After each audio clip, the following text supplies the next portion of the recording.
Salut, salut tout le monde. Je pense que vous allez très bien et merci. Moi, je vais aussi très bien. Vous me manquez tout simplement parce que il y a eu trop de dossiers et des dossiers qui sont venus, plus de 1000 et quelques dossiers à résoudre cette semaine. Donc, vous voyez, je suis très occupé. Pour ceux qui viennent de nous prendre en marche pour la première fois, je suis un spécialiste du domaine relationnel. Ceux qui ont des problèmes de couple, ceux qui ont des problèmes euh, de relations, que ce soit avec leur fiancé, que ce soit avec leur, euh, peut-être leur petit ami, petit ami, et qui veulent vraiment des conseils. Voilà, je suis là et vous pouvez donner un commentaire si vous avez besoin de mes services de consulting. À partir de là, on peut vraiment essayer de résoudre votre problème. Donc, ça fait que tout le temps était très pris. Mais actuellement, nous allons visualiser ensemble le président français qui a intervenu sur les cas euh, qui s'est euh, qui s'est avéré entre Enis Ginon et puis Ténor.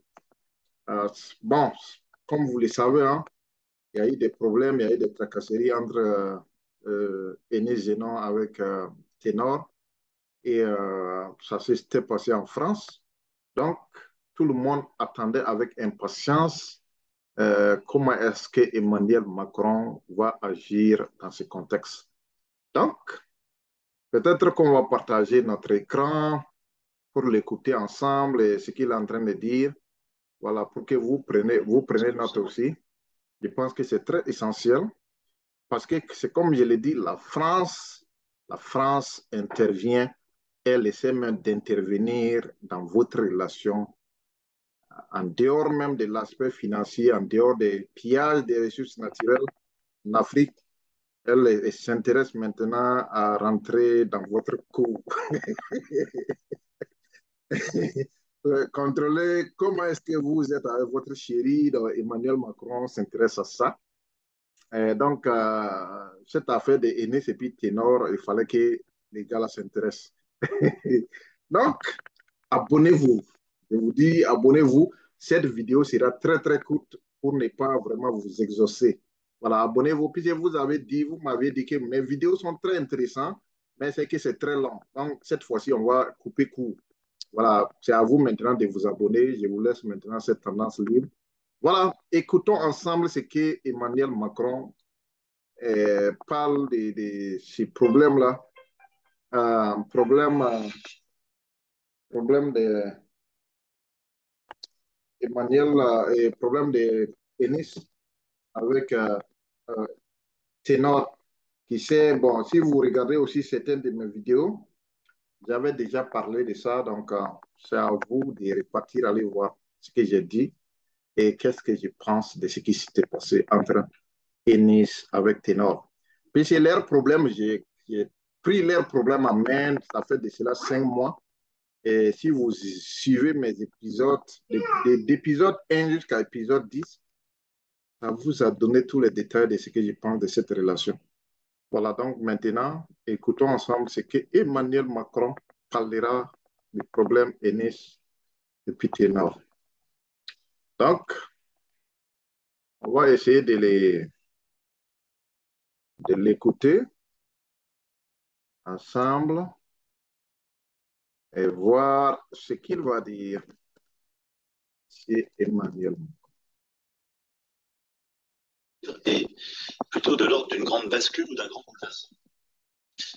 D'abord parce que nous vivons, et cela pas simplement depuis cet été et ces dernières années, au fond, la fin de ce qui pouvait apparaître comme une abondance, celle des liquidités sans coût, et nous aurons en tiré les conséquences. Voilà, il a raison. Emmanuel Macron a raison quand il dit que nous vivons dans le temps de la fin de l'abondance. Il dit avec Ténor était dans l'abondance, mais comme vous avez constaté, tout récemment, il y a eu ces problèmes-là. C'est la fin. Et c'est les deux là sont ensemble encore. C'est la fin. Les cas là, université vous dit que les gars-là, ils s'intéressent aux relations, à tout ce qui se passe dans les familles africaines. Erika, écoutez très bien ce qu'il dit de cette affaire-là. On va voir que ce que nous sommes en train de vivre est plutôt de l'ordre d'une grande bascule ou d'un grand bouleversement. D'abord parce que nous vivons, et cela pas simplement depuis cet été et ces dernières années, au fond, la fin de ce qui pouvait apparaître comme une abondance. Wow. Des liquidités sans coût. Ah! Je vous avais dit, d'une part, j'ai dit les problèmes de Enis et puis Ténor aussi. Il y avait un problème d'infidélité qui était dedans. Il y avait un problème d'argent qui était dedans. Il y avait autre problème encore. Voilà, les gars là en train de donner des secrets maintenant. Maintenant, on commence à voir clair dans cette affaire. Écoutons-les jusqu'à la fin. Les conséquences en termes de finances publiques, mais le monde se réorganise. Celle de la fin de l'abondance de produits, de technologies qui nous semblaient perpétuellement disponibles. Nous l'avons vécu pendant la période du Covid. Nous vivons ici avec encore plus de force. La rupture d'échelle de valeur, la rareté de telle ou telle technologie, la fin de l'abondance de terre ou de matière, et celle de l'eau, évidemment. Et là, nous aurons des dispositions à prendre, tirer toutes les conséquences. Nous avons déjà commencé de le faire. Je rappelle aux organismes, il y a plusieurs mois et qui avait donné lieu à des choix très structurants qu'il nous appartient de mettre en œuvre. Nous dirons, c'est aussi la fin des évidences. La France, l'Europe, la démocratie, les droits de l'homme. Si d'aucuns pensaient que c'était... Voilà, il a dit la vérité. Vous savez, Enis, Zénon avec Ténor, ils étaient en France, non? Si vous avez vu qu'il y a eu des problèmes, ces gens-là ont eu des problèmes, c'est tous ces problèmes Emmanuel Macron est en train de parler. Puisque l'abondance n'est plus en France, les problèmes commencent à venir en France. Et tous ceux qui sont là-bas auront des difficultés, ils auront des problèmes. C'est ce que le monsieur est en train de souligner. Il faut que vous payiez attention. Payez attention à ce qu'il dit. Eh, ah, Enes, tu nous as eu des...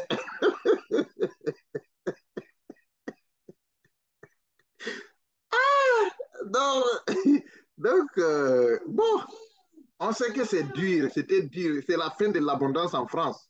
C'est la fin des années de lumière, c'est la fin de tout. Mais ça ne vaut pas le coup d'aller toucher à Ténor. Eh, écoutez.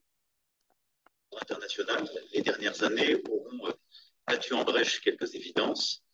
C'est la fin de celle-ci, la montée des régimes illibéraux, le renforcement des régimes autoritaires, nous l'avons encore vu dans les discours désinhibés des derniers mois, sont clairs. Et c'est, je dois le dire aussi, la fin pour qui en avait d'une forme d'insouciance. Voilà, il a dit que nous vivons la fin des droits de l'homme. Les droits de l'homme ne seront plus respectés.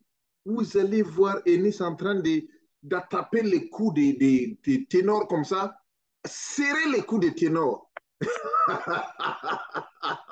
Oh là là là là. Ah, les droits de l'homme sont où? Voilà. S'il y avait des droits de l'homme là, est-ce que Enis allait serrer les coups des ténors comme ça? Jamais. C'est la fin de ce qu'on avait comme bénéfice sur les droits de l'homme. Voilà. Enis a serré les coups de ces messieurs-là. Un peu, ces messieurs-là allaient mourir. Ça, elle a violé son droit de l'homme. Elle a violé son droit humain même. Mais voilà, Emmanuel Macron a raison quand il dit ça. Écoutons, écoutez, il faut écouter. La guerre a repris il y a 6 mois en Europe, depuis le 24 février, et en ce jour qui est l'anniversaire des 31 ans d'indépendance de l'Ukraine. C'est malheureusement celui aussi des 6 mois de la guerre qui a repris. Et pour beaucoup de générations dans notre pays, la guerre était une réalité qui n'existait plus sur le sol européen. De la même manière... Il l'a très bien dit. Puisque avant, vous n'allez pas voir des gens se boxer comme ça, se taper comme ça, mais vous voyez maintenant ce qui se passe. La guerre d'Ukraine, la guerre de Enis et puis Ténor, d'autres guerres encore qui sont... oh, les gars disent la vérité. Écoutez. La crise climatique, les conséquences sont là, perceptibles. Et de nouveaux risques aussi apparaissent, ces derniers jours l'ont montré, comme le risque cyber. Ce tableau que je fais là Cette fin de l'abondance, cette fin de l'insouciance, cette fin des évidences montre que c'est au fond une grande bascule que nous vivons, face à laquelle, évidemment, nos compatriotes peuvent réagir avec beaucoup d'anxiété. Et donc, face à cela, je pense que nous avons quelques devoirs. Comme vous l'avez entendu, il a dit ça clairement. Les gars a dit ça clairement, mais c'était inconcevable. Est-ce qu'auparavant, vous avez vu une femme comme ça aller serrer le cou d'un homme comme ça? C'est la fin des choses. Écoutons-les encore une petite minute. Moi, je vous donne seulement une petite minute. Écoutez-les. Il est ici. Il parle encore de cette fin. Il parle encore des problèmes qui sont là en France. Et c'est à cause de ces problèmes-là, vous allez voir Ennis en train de vouloir, voilà, vouloir tuer notre ténor. Écoutez. L'ordre bousculé de manière inédite. Écoutons, écoutons.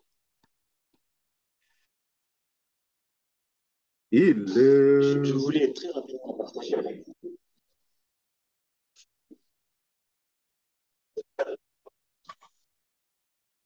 le contexte de notre vie, qui très profondément doit inspirer notre action en France, en Europe et à l'international. Nous vivons tous ensemble, et vous le connaissez mieux que moi, mais l'ordre international est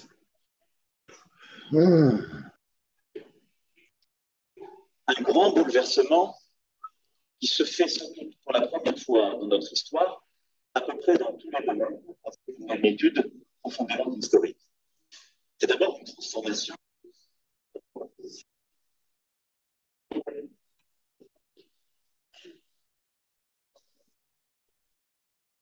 La fin de l'hégémonie occidentale sur le monde.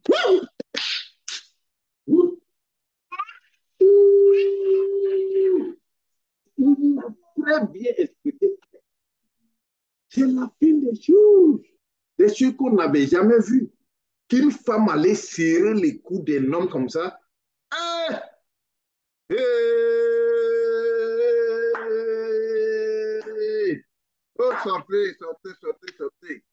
Et il a dit que c'est la fin de l'hégémonie.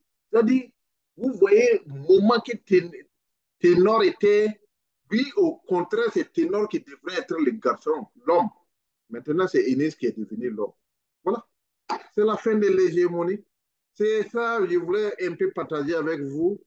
Mes chers amis, abonnez-vous massivement. Ouh! Le monde l'a fait perdre. Hum, hum, hum, hum.